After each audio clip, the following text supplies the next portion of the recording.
Universidad de Chile Podcast es un espacio transmedia de difusión científica, académica y cultural de la Universidad de Chile, producido por la Dirección de Comunicaciones. Seguimos este 2024 buscando ser un espacio informativo, con temas interesantes, útiles y entretenidos para todas y todos ustedes. Recuerda que nos encuentras en tantaku.cl y en distintas plataformas de streaming de audio y video. En este capítulo hablaremos de los principales hitos que han marcado el desarrollo del libro en Chile y cuál es su situación en la actualidad.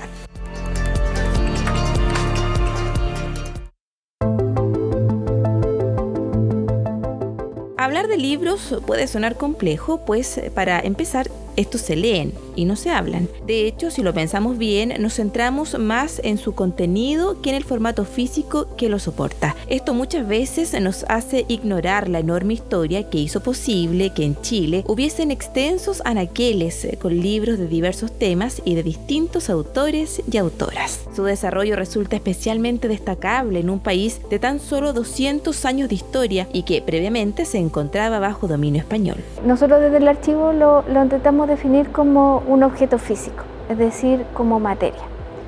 Y como tal, los libros llegan a Chile como objetos de conquista, es decir, son herramientas que ocupó la corona española para civilizar, entre comillas, para extender la cristiandad en tierras que no eran cristianas. Por lo tanto, es un elemento de conquista, de evangelización y de control. A quien escuchamos es a Ariadna Viotti, coordinadora del área de investigación patrimonial del Archivo Central Andrés Bello, un lugar que no solo documenta la historia del libro, sino que también posee archivos significativos para la construcción de la historia del país. Así lo demuestra una edición del libro La Araucana, escrito por el poeta y soldado español Alonso de Ercilla. Un libro que, aunque muy inexacto en sus contenidos, fue por mucho tiempo, para bien y para mal, el relato más completo de la conquista de Chile y la guerra de Arauco. Este en particular es una edición de 1733 de La Araucana de Ercilla.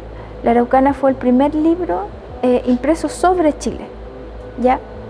Se hizo en 1569 por orden de Felipe II, quien encomendó a Alonso de Ercilla la escritura de lo que pasaba en estas tierras, considerando que en este espacio este era como un límite, el límite del imperio. Felipe II y Carlos V tenían a los ingleses por el norte y a los mapuches por el sur. Entonces él encomendó que se le narrara qué pasaba en estas tierras, y para eso le atribuye la palabra a quien tiene el arte, que es un poeta. De alguna manera, estas inexactitudes y poca variedad de voces fue motivador para uno de los principales elementos del libro en Chile, la escritura como un área en tensión, un campo en disputa. Ejemplo de ello es La Aurora de Chile, considerado como el primer periódico chileno, una publicación impresa por Fray Camilo Enríquez, en un clima independentista, tal como indica Viotti. Es nuestro primer periódico que fue impreso por esta imprenta que al principio nadie sabía ocupar. De hecho, vienen los tipógrafos norteamericanos a enseñar cómo ocuparla, porque nadie sabía en Chile cómo manipular el objeto. Constructora también de opinión pública, que también es un objeto, es un elemento muy importante para construir la civilidad, ¿no? Y para tener en ciernes una cultura que intenta emanciparse y ser distinta de la europea.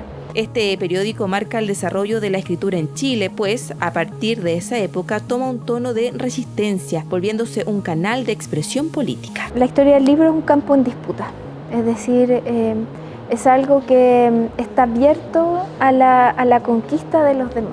O sea, es un terreno de apropiaciones, es un terreno de luchas también permanente, de autores, pero también de lectores que crean su propia recepción sobre lo que se está leyendo, que tienen su propia interpretación sobre lo que se escribió, sobre lo que se imprimió.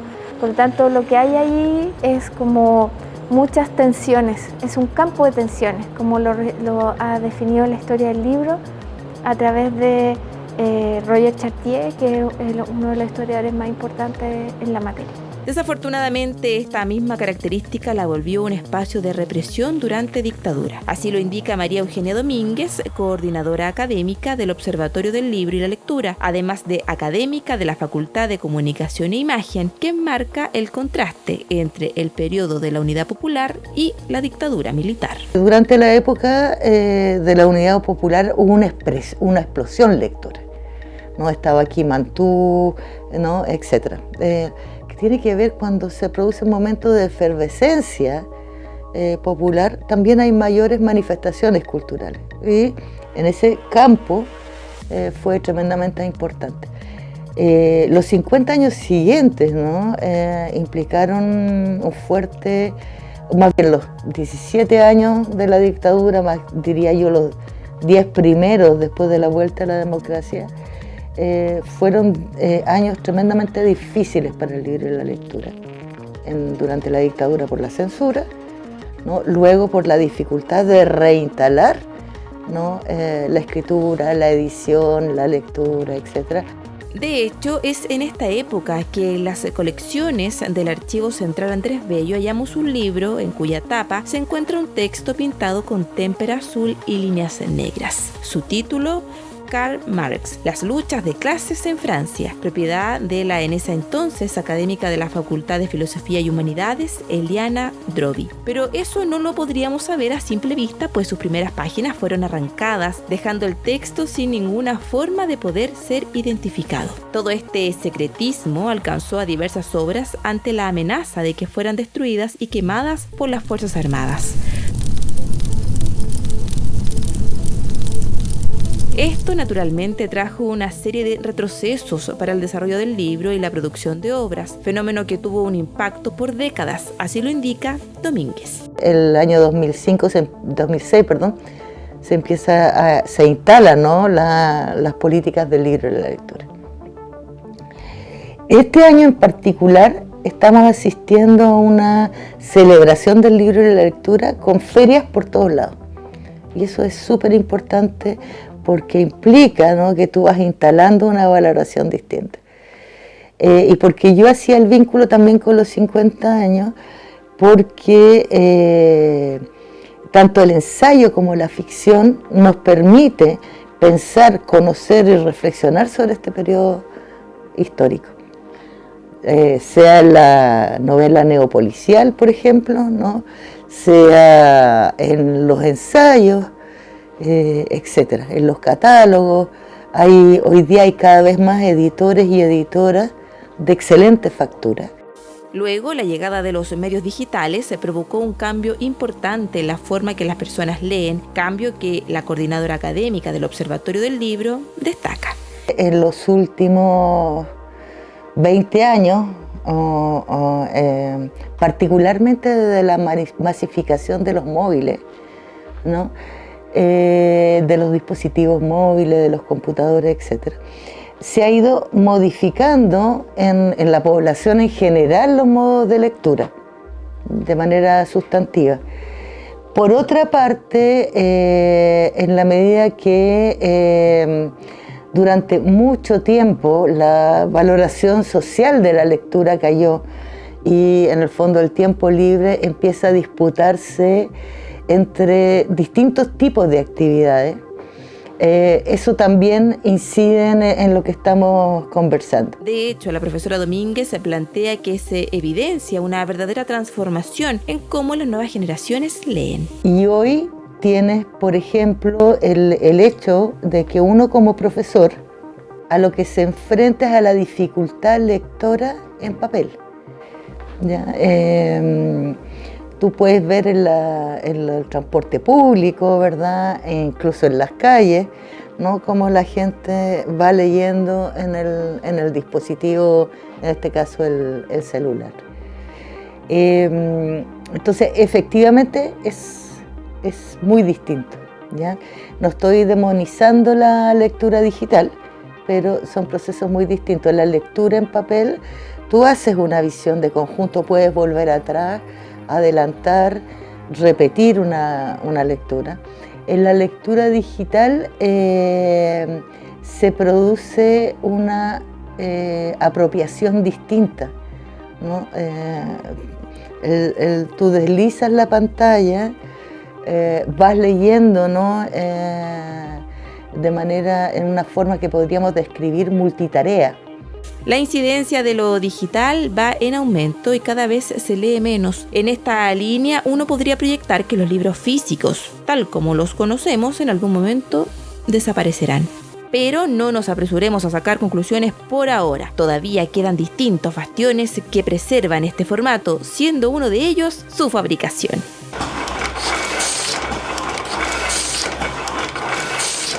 Más allá de quien pueda haber escrito una obra, detrás de un libro podemos encontrar distintas instancias en su desarrollo, siendo una de ellas la impresión, proceso que muchas veces pasa desapercibido.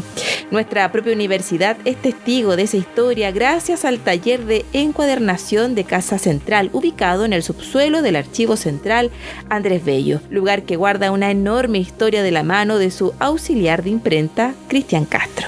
Este taller fue creado pensando en mantener los libros y la imprenta que usaba en esa época, estoy hablando hace 80 años atrás, 75 años atrás, la cual se creó este taller de encuadernación. Se trabajaba mucho por las bibliotecas, para rectoría, prorectoría, comunicación y dirección de jurídica, pensando en las tarjetas de invitación. Lleva harto tiempo. Yo he escuchado los comentarios de los antiguos maestros que llegaron a trabajar 18 personas y creo que no era menor la cantidad de personas que trabajaban por el espacio que había. Por décadas, distintos funcionarios han desarrollado esta labor que tiene ciertos riesgos, principalmente por la propia toxicidad de los materiales con los que trabajan. Este riesgo no detuvo el trabajo del equipo que en esa época dirigía Juan Vega, jefe de taller.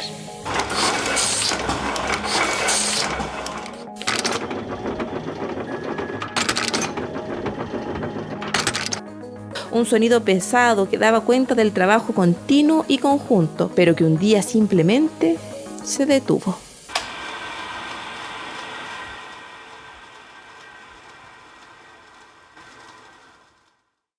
Obviamente los tiempos fueron pasando, se fue la gente jubilando, como te comentaba antes, y llegamos al momento de que quedé solo.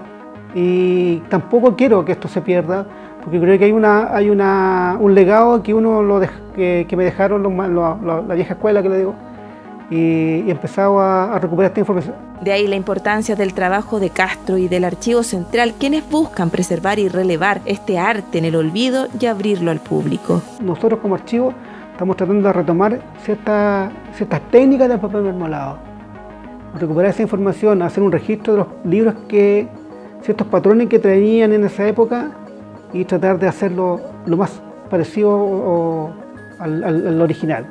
Obviamente no vamos a llegar a lo exacto, pero sí tratar de buscar. Y hemos trabajado con eso. Más allá de si lo hacemos de manera digital o física, el libro por siglos ha sido una ventana al conocimiento y la imaginación humana. Su relevancia en nuestra sociedad se aprecia diariamente en lo que leemos y en el valor que le damos a este. ¿Se está leyendo menos?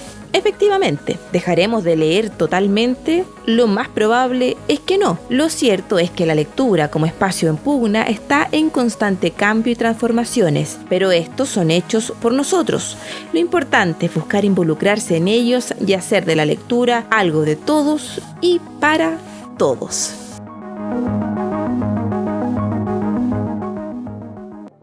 Esto fue Universidad de Chile Podcast, temporada 2024. Una producción de la Dirección de Comunicaciones de la Vicerrectoría de Extensión y Comunicaciones. Recuerda que nos encuentras en tantacu.cl, Uchile TV y en tus plataformas de streaming favoritas. Síguenos y suscríbete para que no te pierdas ninguna actualización.